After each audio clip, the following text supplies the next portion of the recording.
귀한 찬양 감사합니다. 우리 옆에 뒤에 분하고 함께 인사하겠습니다. 참 잘 오셨습니다. 우리 한 번 더 옆에 뒤에 분하고 인사하겠습니다. 큰 은혜 받으시기 바랍니다. 우리 마지막으로 인사하겠습니다. 한 주간도 말씀 붙잡고 승리합시다. 우리 같이 인사하겠습니다. 우리 잠깐 기도하겠습니다. 좋으신 하나님 감사를 드립니다. 귀한 말씀의 자리에 우리를 불러주셨음에 감사를 드립니다. 우리에게 복 주시고자 하나님의 말씀을 우리에게 주시는 줄로 압니다. 이 말씀을 가슴에 받게 하시고 하나님 앞에 단독자로 서서 내게 주신 음성으로 우리의 가슴에 받을 때 이 말씀이 내 삶에 임하여서 내 삶이 변화되고 하나님의 뜻 가운데 서서 그 말씀대로 살아가는 은혜와 능력, 실천력이 있는 하나님의 종들이 되도록 인도해 주옵소서. 오늘도 말씀하옵소서. 그 말씀대로 순종하겠습니다. 말씀이 우리의 삶의 가치관이 되겠습니다. 오늘도 성령님께서 우리의 마음을 사로잡아 주시고 말씀 안에 붙들리는 귀한 은혜가 있게 하시옵기를 원하옵고 예수 그리스도의 이름으로 기도드리옵나이다. 아멘. 하나님은 우리 일신교회가 새로운 일신교회가 되기를 원하십니다. 새롭게 되려면 우리가 대가를 지불해야 되겠죠. 인생이라는 게 거저 새로워지는 것이 아니라는 것입니다. 땅이 아무리 좋아도 거름 주고 물 주고 그리고 잡초 뽑아내고 해도 씨가 심겨지지 않으면 그 땅에 새로운 열매가 맺혀질 수 없듯이 마찬가지로 하나님은 우리의 심령에 하나님의 말씀의 씨가 떨어져서 여러분이 그 말씀을 품고 말씀대로 살아가기를 원하십니다. 하나님의 말씀이 여러분의 마음판에 새겨져서 여러분이 그 말씀 붙잡고 살아갈 때 말씀이 변함이 없고 말씀이 하나님의 축복의 통로이듯이 마찬가지로 여러분이 말씀 붙잡고 살 때 하나님이 복의 사람으로 바꿔주시는 은혜가 있게 될 줄로 믿습니다.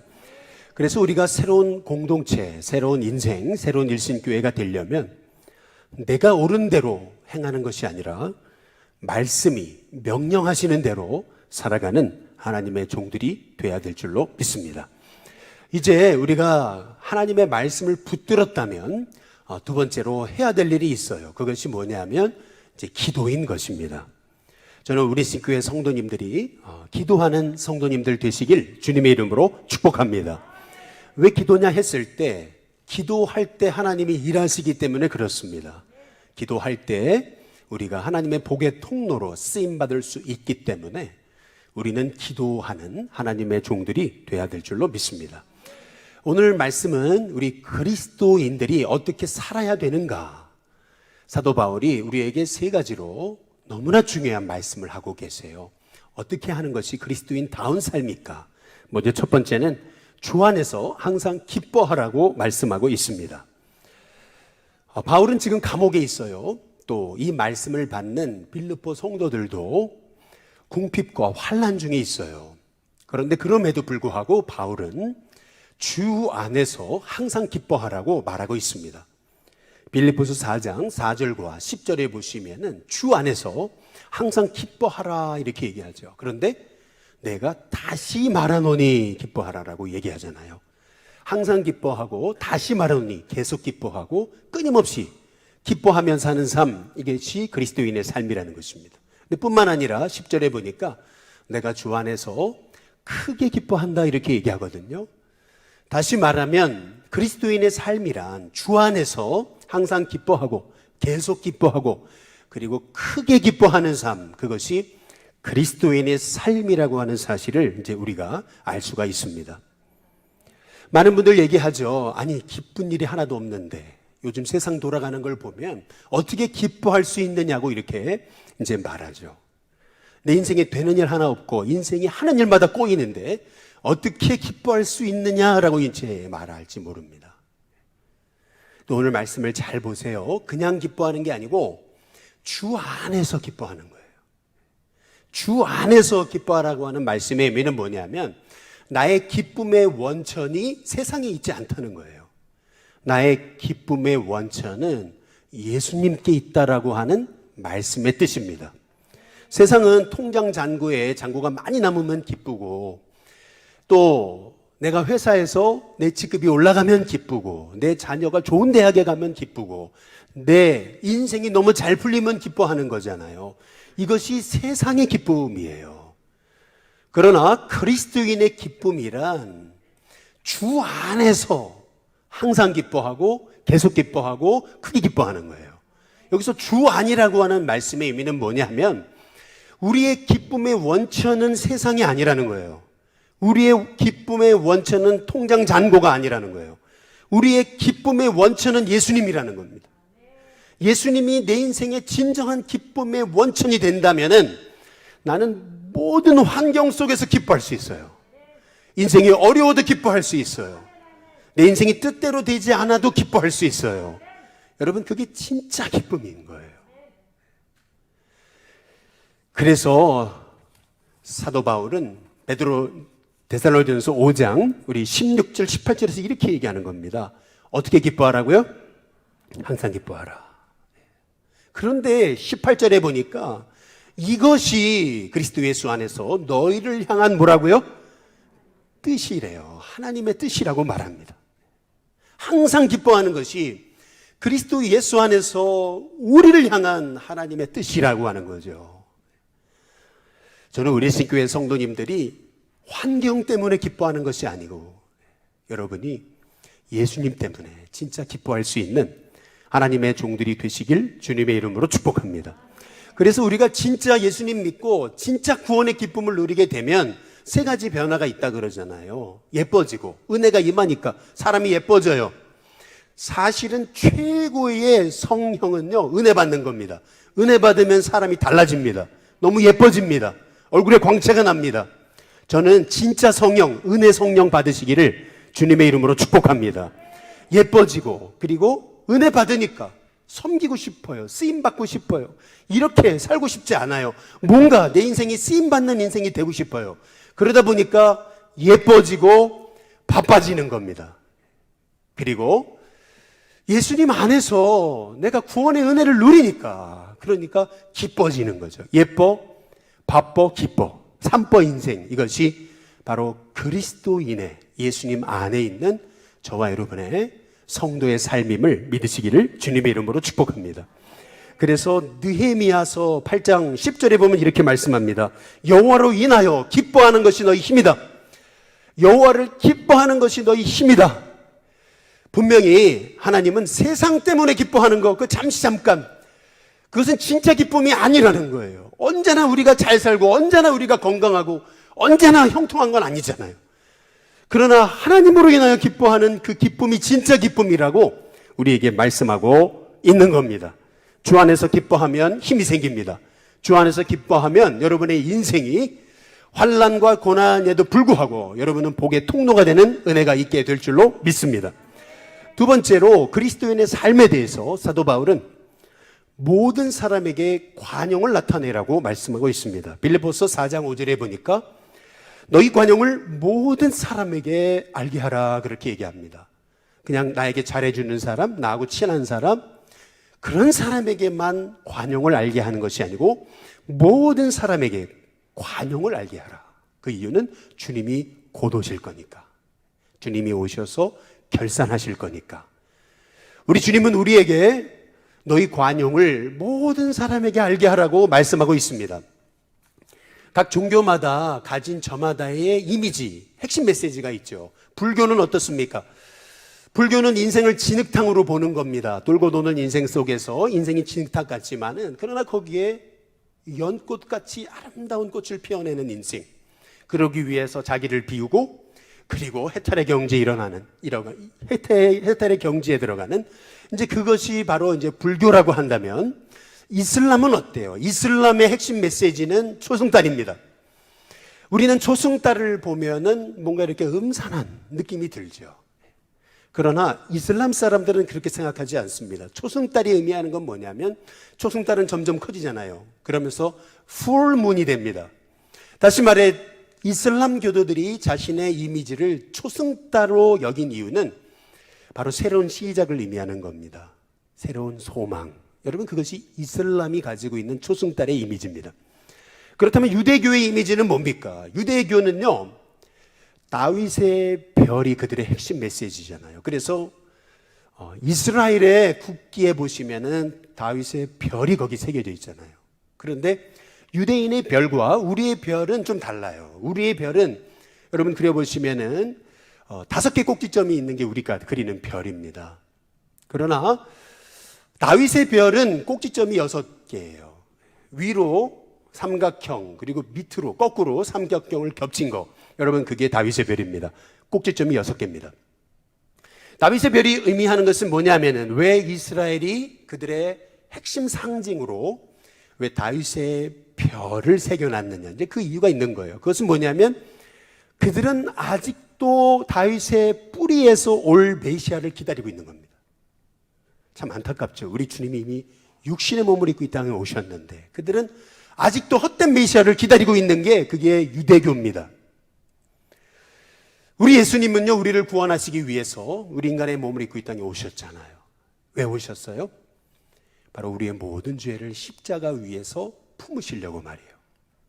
나의 더러운 죄, 나의 추악한 죄, 나의 미움, 또 나의 상처, 나의 절망까지도 다 품으시려고 우리 예수님께서 이 땅에 오셔서 십자가 위에 죽으신 거 아니겠어요?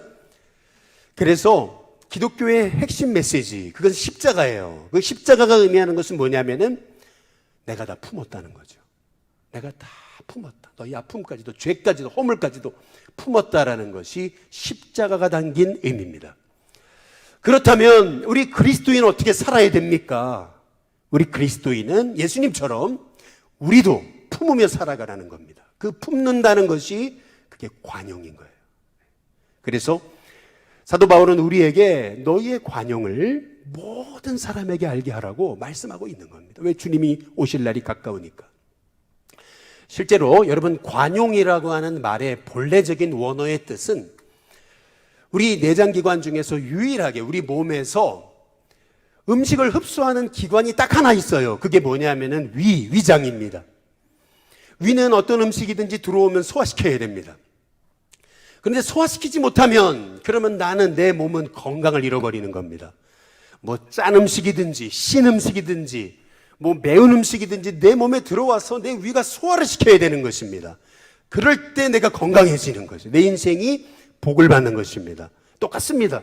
내 인생에 때로는 내 가시 같은 이웃, 또 내게 힘들게 하는 사람까지도 내가 십자가의 마음을 가지고 품고 관용할 때, 용납할 때 우리는 진짜 복 있는 사람이 됩니다. 여러분의 삶에 하나님의 은혜가 임하기를 원하신다면 오늘 이 사도 바울이 말한 것처럼 너희 관용을 모든 사람에게 알게 하라 말씀하신 대로 살아가는 우리 일신교회 성도님들 되시길 주님의 이름으로 축복합니다.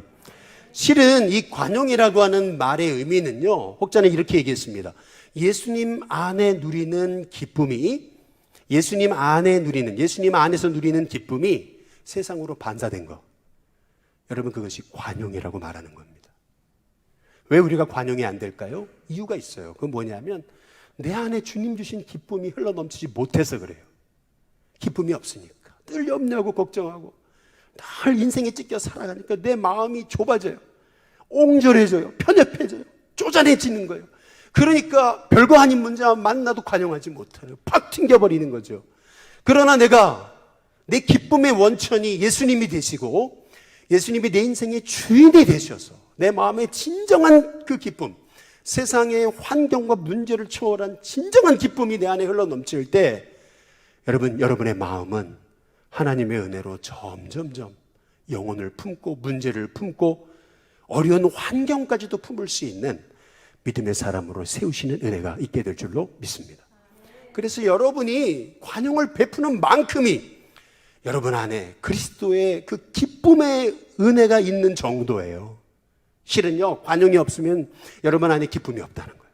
그러나 여러분 안에 기쁨이 있으면 여러분은 아무리 여러분을 힘들게 하는 사람도 관용할 수 있는 하나님의 종들이 되게 될 줄로 믿습니다. 마지막 세 번째로 오늘 그리스도인의 삶이란 뭐냐라고 했을 때 그것은 아무것도 염려하지 않는 것이라고 말씀하고 계십니다. 빌립보서 4장 6절에서 7절에 보시면은 아무것도 염려하지 말래요. 다만 모든 일에 기도와 간구로 너희 구할 것을 감사함으로 하나님께 아뢰라. 그리하면 모든 지각에 뛰어난 하나님의 평강이 그리스도 예수 안에서 너희 마음과 생각을 어떻게 하신다고요? 지키시리라. 여러분, 인생은요 결국 마음을 어떻게 지키느냐에 따라 결정납니다. 근데 마음이 안 지켜지잖아요. 잠언의 4장 23절에 보니까 모든 지킬 만한 것 중에 더욱 내 마음을 지키라 그랬어요. 생명의 근원이 이 마음에서 난다. 이 말의 의미는 뭐냐면요, 실은 여러분의 마음이 생명의 근원이라는 말입니다. 이 말의 의미는 뭐냐면 여러분의 마음이 은혜로 살면 어떤 병도 이깁니다. 실은요, 마음이 짓눌리니까 병에 짓눌리는 거예요. 문제에 짓눌리는 거예요. 그러나 은혜 받으면 마음이 살아요. 그러면 못 이길 병도 없어요, 사실은. 그래서 무릇 지킬 만한 것 중에 더욱 내 마음을 지키라 그런 거예요. 우리 일신교회 성도님들 마음이 지켜지시기를 주님의 이름으로 축복합니다. 근데 어떻게 마음을 지켜요? 아무것도 염려하지 말고 오직 모든 일에 기도와 간구로 너희 구할 것을 감사함으로 하나님께 아뢰라. 염려에서 해방돼야 우리의 마음이 지켜진다라고 우리 주님이 말씀하고 계시는 겁니다. 그럼에도 불구하고 꼭 염려가 내 소중한 친구인 것처럼, 염려 없으면 안 되는 것처럼 그렇게 염려 싸매고 붙들고 염려하고 친하게 지내는 사람이 너무 많잖아요. 꼭 염려를 위해 태어난 것처럼 말이에요. 늘 염려하고 또 염려하고 또 염려하고 그러면서 어떻게 염려하지 않고 살 수 있냐고, 인생이라는 게. 그래서 우리 예수님이 이렇게 말씀하십니다. 마태복음 6장 27절에 너희 중에 누가 염려함으로 그 키를 한 자라도 더할 수 있겠느냐. 염려한다고 키가 1cm, 1mm 자라드냐? 우리 주님이 말씀하세요. 이 말씀의 의미는 뭐냐면 염려는 무익하다는 겁니다. 가장 쓸데없는 거, 여러분, 그게 염려라는 겁니다. 과거 우리 감리교신학대학에 웰치 채플이라고 하는 아주 기가 막힌 예배당이 있었습니다. 이 예배당을 지어주셨던 웰치 감독님이라고 계셨는데 이분이 101세 생일을 맞았습니다. 101세 생일을 맞았어도 너무 건강하셨어요. 너무 행복하셨어요. 사람들이 물었습니다. 건강의 비결, 행복의 비결이 뭡니까? 이제 그때 이 웰치 감독님이 이제 그런 얘기를 했습니다. 자기가 현역에서 목회할 때 늘 염려하고 걱정하고 근심하며 살았다라는 겁니다. 내 목회가 이러다 잘못되는 게 아닌가? 내 자녀가 이러다 잘못되는 게 아닌가? 이러다가 교회가 망하는 거 아닌가? 늘 염려하며 살았는데 딱 70세 현역에서 은퇴할 때 깨달은 게 있다는 거예요. 그게 뭐냐면 염려한 거 한 번도 실제로 삶에 이루어진 적이 없대. 그때 이 웰치 감독님은 깨달았다는 겁니다. 아, 염려는 무익하구나. 염려는 쓸데없는 거구나. 그때부터 자신은 염려하지 않고 오히려 하나님 안에서 기뻐하며 감사하며 살기로 결정했다는 겁니다. 그랬더니 하나님이 내 인생에 이러한 삶의 은혜를 주시는지 몰랐다는 거죠. 저는 우리 교회 성도님들이 그 쓸데없는 무익한 그 염려에 사로잡히지 않기를 주님의 이름으로 축복합니다. 그럼 염려 대신 우리가 해야 되는 게 뭐겠습니까? 우리 빌립보 4장 6절 다시 보시면은 우리 다 함께 같이 한번 읽어보겠습니다. 함께 있습니다. 시작. 아무것도 염려하지 말고 다만 모든 일에 기도와 간구로 너희 구할 것을 감사함으로 하나님께 아뢰라. 아무것도 염려하지 말고 다만 모든 일에 기도로 하나님께 아뢰라 그러잖아요. 이 말씀의 의미는 뭐냐면 인생이란 선택이라는 겁니다. 염려를 선택하는 것도 우리의 선택이고 기도를 선택하는 것도 우리의 선택인 거예요. 무엇을 선택하겠느냐는 거죠. 아무 유익도 없고 쓸데없는 염려를 선택하겠느냐, 아니면 하나님께 기도함으로 내 삶에 일하시는 하나님을 보기 위해 기도하겠느냐는 거죠. 프랑스의 유명한 철학자 폴 사르트르는 이런 얘기를 했습니다. 인생은 B와 D 사이의 C다, 이렇게 얘기했습니다. 인생이란 B와 D 사이의 C다. 그럼 B가 뭐냐면요, birth, 출생을 의미하는 겁니다. 그리고 D는 뭐냐, death, 죽음을 의미하는 겁니다. B와 D 사이의 C는 뭐냐면 choice, 선택이라는 것입니다. 여러분, 인생이라는 것은 결국 무엇을 선택하느냐에 따라서 인생은 달라지는 것입니다. 주 안에서 예수님을 우리 인생의 기쁨의 원천으로 삼고 항상 그리고 계속 그리고 크게 기뻐하는 것, 그건 나의 선택이고요. 뿐만 아니라 예수님의 십자가의 그 품으신 사랑을 닮아서 우리도 관용하는 삶을 살아가는 것, 내 안에 주신 주님의 기쁨이 세상에 반사되도록 살아가는 삶을 사는 것도 내 선택이고, 염려를 선택하느냐 아니면 기도를 선택하느냐, 여러분 이것도 내 선택입니다. 혹자는 이런 얘기를 했습니다. 염려란 뭐냐 했을 때 자동차의 기어를 중립에 딱 놓고 끊임없이 엑셀레터를 밟아대는 것이라고 했습니다. 기어를 중립에 넣었어요. 그리고 엑셀레터를 아무리 밟아보십시오. 여러분, 소리만 요란하죠. 연료만 타들어가죠. 한 발자국도 못 나갑니다. 염려가 이런 것이에요. 염려한다고 변화되지 않습니다. 염려한다고 달라지지 않아요. 오히려요, 여러분의 인생만 소모할 뿐입니다. 왜 염려 대신 그러면 기도를 선택해야 하느냐? 우리 오늘 빌립보서 4장 6절에서 7절에 보니까 아무것도 염려하지 말라 그랬어요. 그러면 어떻게 해야 돼요? 다만 모든 일에 기도와 간구로 나아가는 거예요. 너희 구할 것을 감사함으로 하나님께 아뢰는 겁니다. 그러면 기도의 결과 어떻게 돼요? 그리하면 모든 지각에 뛰어난 하나님의 평강이 그랬어요. 내 생각과 판단을 뛰어넘는, 측량할 수 없는 하나님의 평강이 그리스도 예수 안에서 너희의 마음과 생각을 어떻게 한다고요? 지키시리라. 핸드릭슨이라는 분이 이런 얘기를 했습니다. 성도 안에 있는 평안이란 믿는 자의 영혼 속에 투영된 하나님의 미소라 그랬습니다. 믿는 자의 영혼 속에 투영된 하나님의 미소. 여러분이요, 막 걱정되다가 막 인생이 짓눌리다가 만약 예를 들어 여러분이 잘 이렇게 신뢰하고 믿는 사람이 한번 싹 웃어주기만 해도, 그 웃음을 보기만 해도 어떨 때는 이렇게 마음의 짐이 싹 풀릴 때가 있어요. 인생이라는 게 신기하더라고요. 그렇게 그냥 인생이 힘겹고 그러다가 누군가 그냥 내게 던지는 한마디, 하나님 다 책임지실 거야. 근데 그 한마디, 그 짧은 그분 안에 담긴 하나님의 미소를 내가 경험할 때 내 인생에 놀라운 하나님의 평안이 임할 때가 있는 거예요. 그래서 평안이란 믿는 자 속에 투영된 하나님의 미소다. 하나님의 스마일이다. 하나님이 나를 향해 지그시 미소를 비추시는 그 은혜를 체험하는 게 하나님 주신 평안이다 라고 이제 말씀하고 이제 계시는 것입니다. 실은요, 이 땅의 사람들 너무 불안하잖아요. 근데 그 불안을 어떻게 이기느냐는 거예요. 아무것도 염려하지 말라고 말씀합니다. 다만 모든 일에 기도와 간구로 하나님께 아뢰라. 그러면 모든 지각에 뛰어난 하나님의 평강이 그리스도 예수 안에서 너희의 마음과 생각을 지키도록 하나님이 평안함을 주시겠다. 우리에게 말씀하고 계십니다.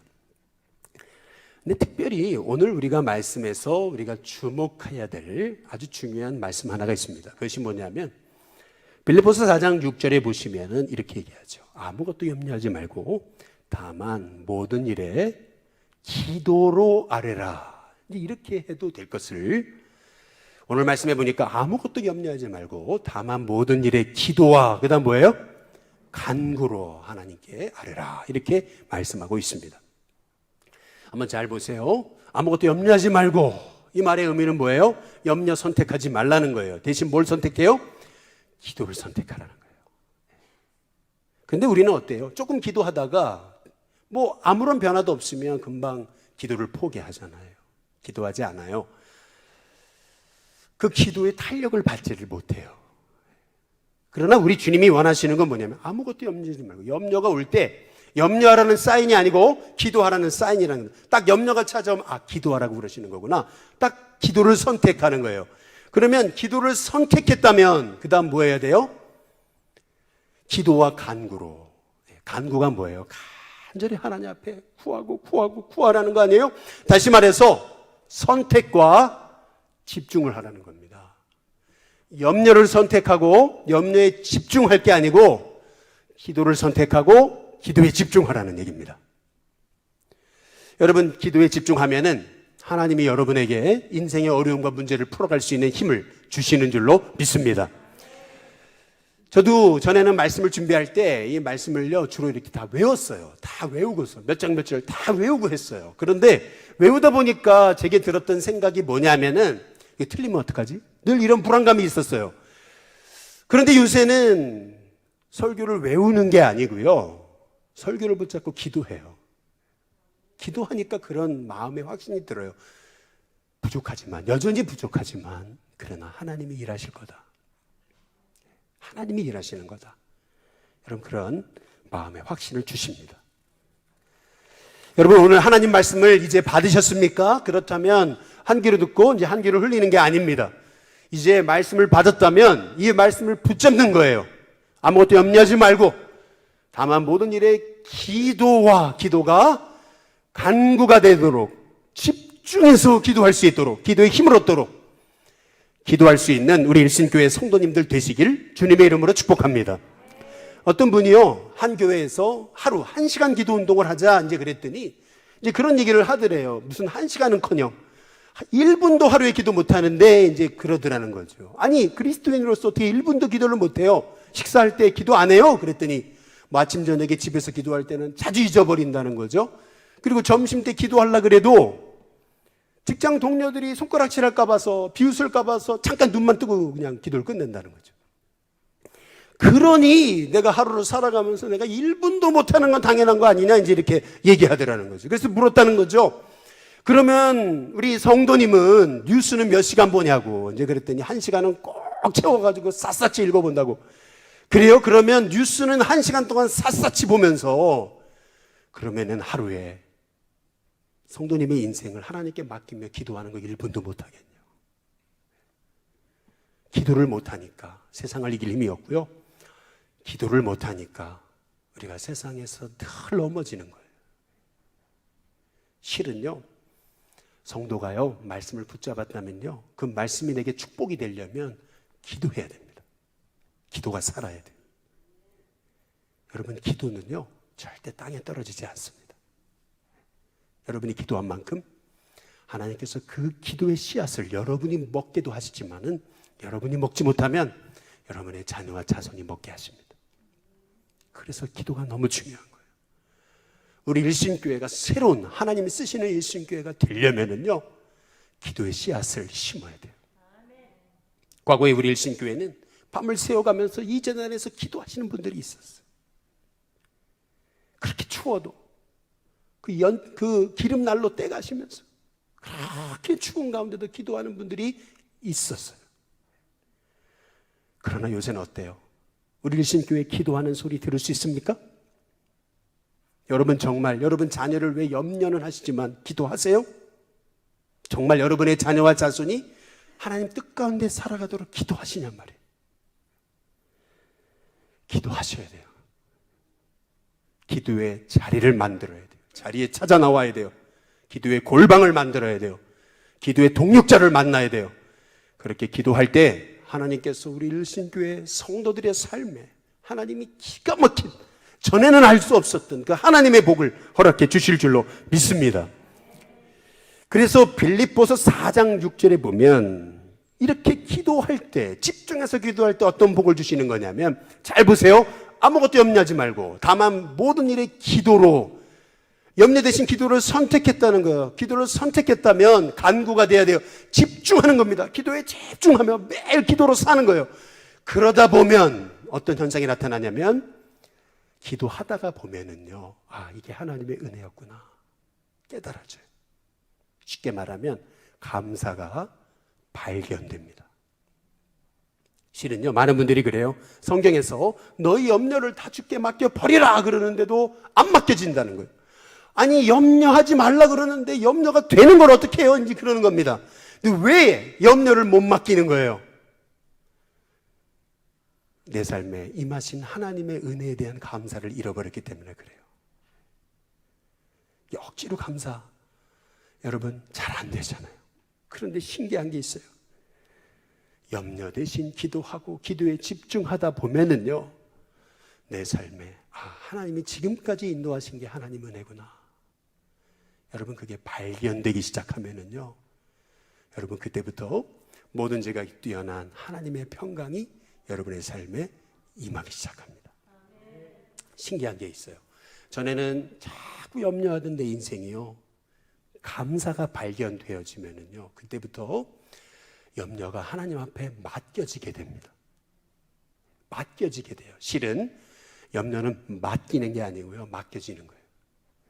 맡겨지게 돼요. 그러면서 내 마음에 내 생각과 판단과 내 측량을 뛰어넘는 그 놀라운 모든 지각에 뛰어난 하나님의 평안이 내게 임하기 시작하는 거예요. 근데 신기한 게 있어요. 평안의 능력. 그것은 뭐냐면, 여러분, 내 마음에 평안함이 임하기 시작하면요, 내가요, 딴 사람이 돼요.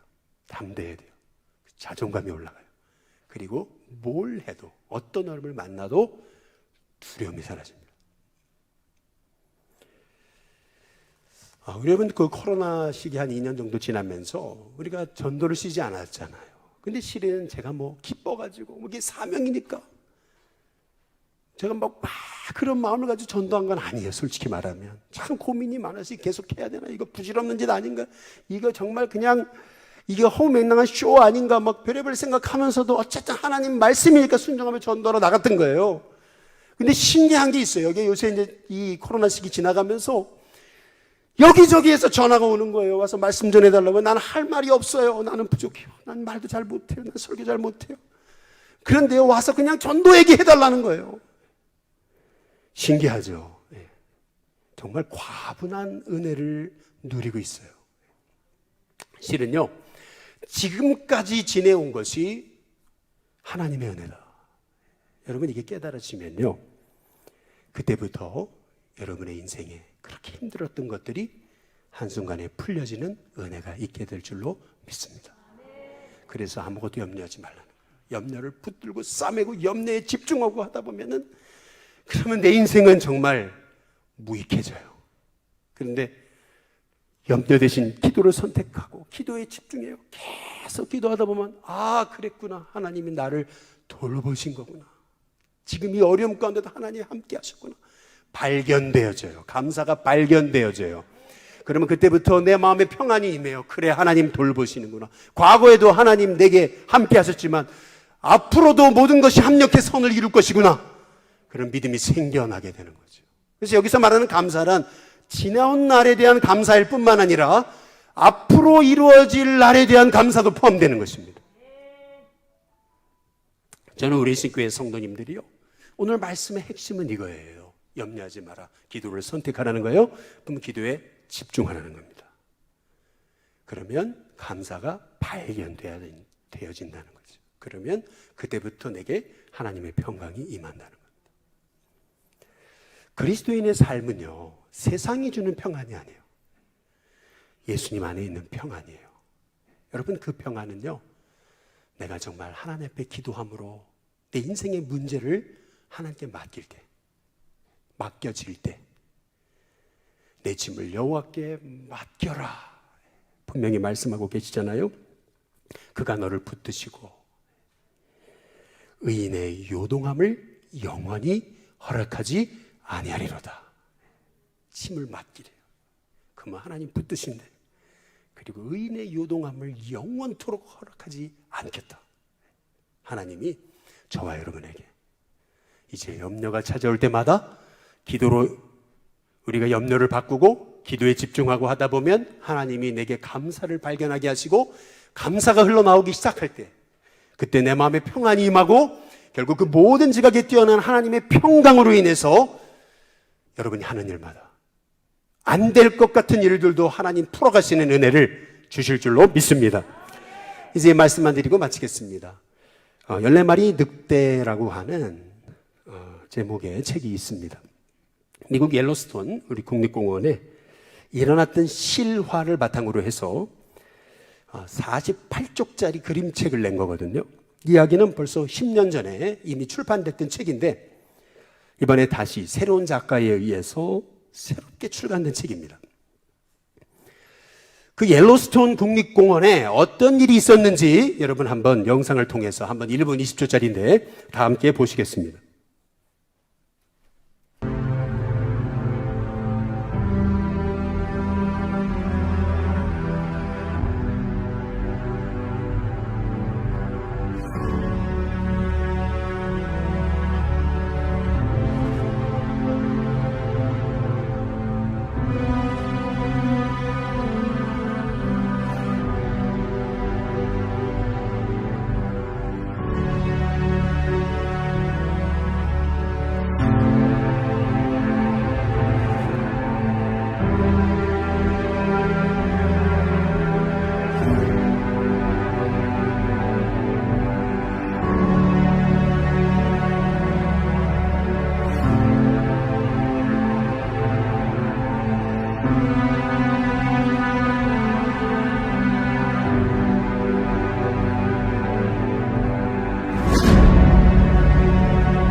미국에 있는 그 옐로스톤 국립공원은 본래 눈 덮인 산봉우리 아래 바위들이 무지개색으로 빛나는 땅이었습니다. 협곡과 강물 사이에 숲과 초원 위로 아주 위풍당당한 엘크 그리고 들소떼가 머무는 곳이었습니다. 그곳은 스라소니부터 시작해서 퓨마, 곰, 코요테 등의 육식동물의 천국이었습니다. 거기에 늑대는 최상위 포식자였던 거죠. 그때 사람들은 말했어요. 뭐라 그랬냐면 이 늑대만 없애면 자연이 더 풍성해질 거라고 생각을 했던 겁니다. 그래서 덫을 놓았습니다. 총을 쐈습니다. 그래서 늑대를 죽이고 또 죽였습니다. 그 결과 1926년 이곳에서 늑대는 완전히 자취를 감춘 겁니다. 그 결과로 이 옐로스톤 국립공원에는 어떤 일이 일어났는가?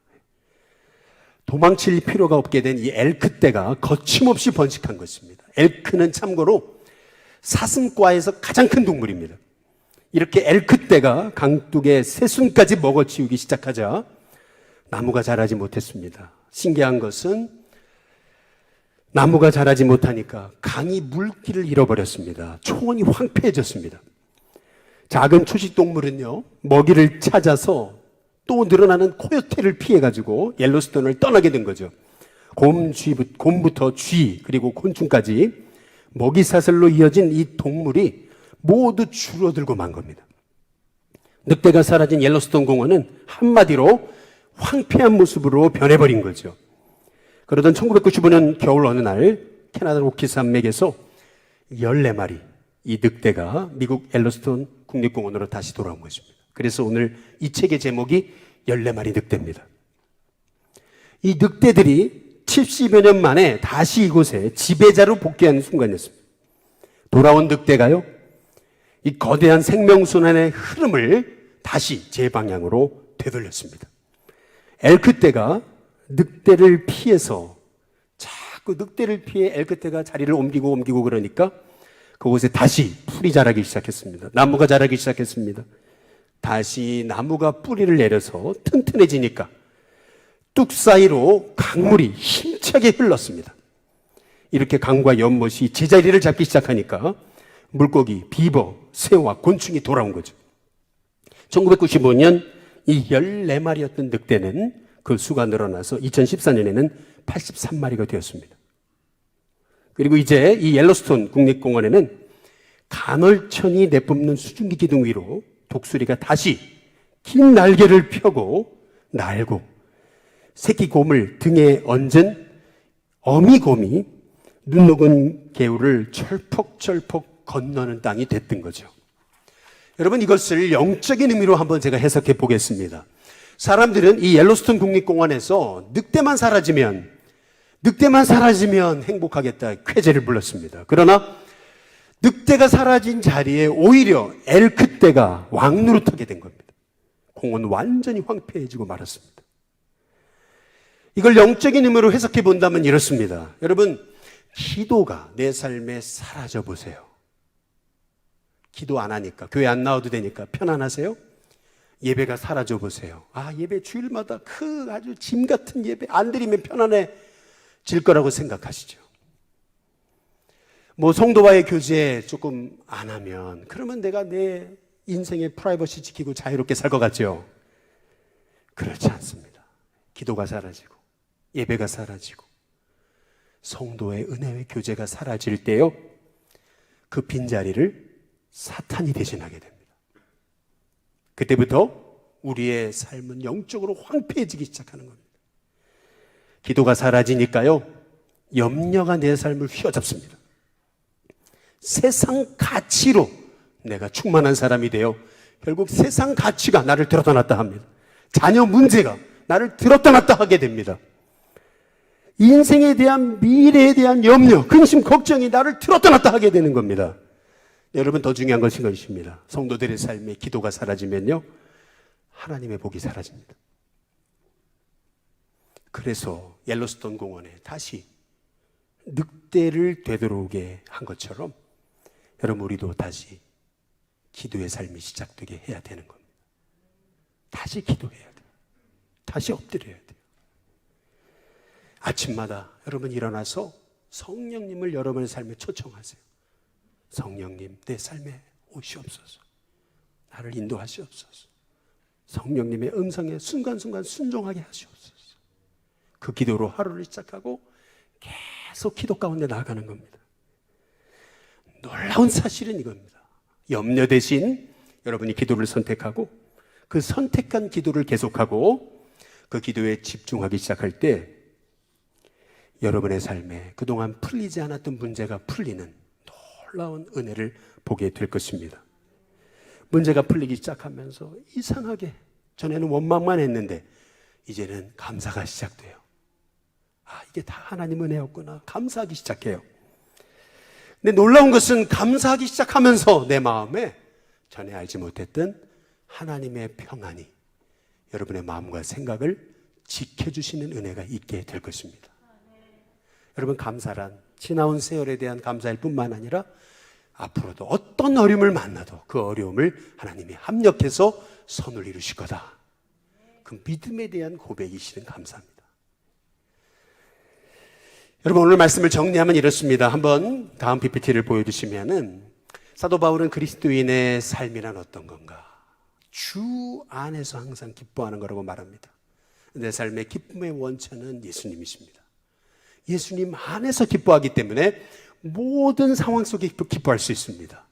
주님이 내 인생의 주인이시고 예수님이 내 기쁨의 원천이시기 때문에 그분의 은혜로 충만하니까 내 마음이 바다처럼 넓어집니다. 그래서 모든 사람에게 관용하기 시작해요.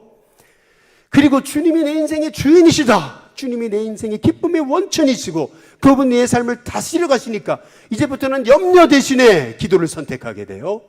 그리고 기도를 선택할 뿐만 아니라 기도에 집중할 수 있는 힘을 주십니다. 놀라운 것은 기도하다 보니까, 기도에 집중하다 보니까 감사가 발견돼요. 내 삶의 지나온 세월 하나하나 주님의 도우심이 아닌 것이 없었구나.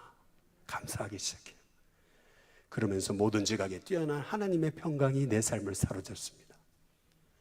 그러면서 내 삶이 걸음걸음이 하나님의 복으로 채워지는 거죠. 여러분, 이게 그리스도인의 삶입니다. 바라기는 여러분, 오늘 이 말씀이 저와 여러분을 향한 하나님의 약속의 말씀이 되시길 주님의 이름으로 축복합니다. 주 안에서 기뻐하라. 항상 기뻐하라. 다시 말하니 내가 기뻐하라. 너희 관용을 모든 사람에게 알게 하라. 주께서 곧 오신다. 아무것도 염려하지 말아라. 다만 모든 일에 기도와 간구 집중해서 기도해라.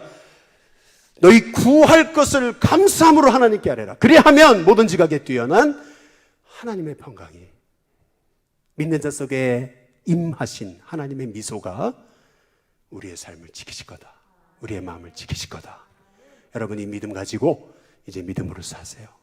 하나님이 저와 여러분의 인생 새로운 믿음의 삶으로, 복 주시는 인생의 삶으로 승리케 하실 줄로 믿습니다.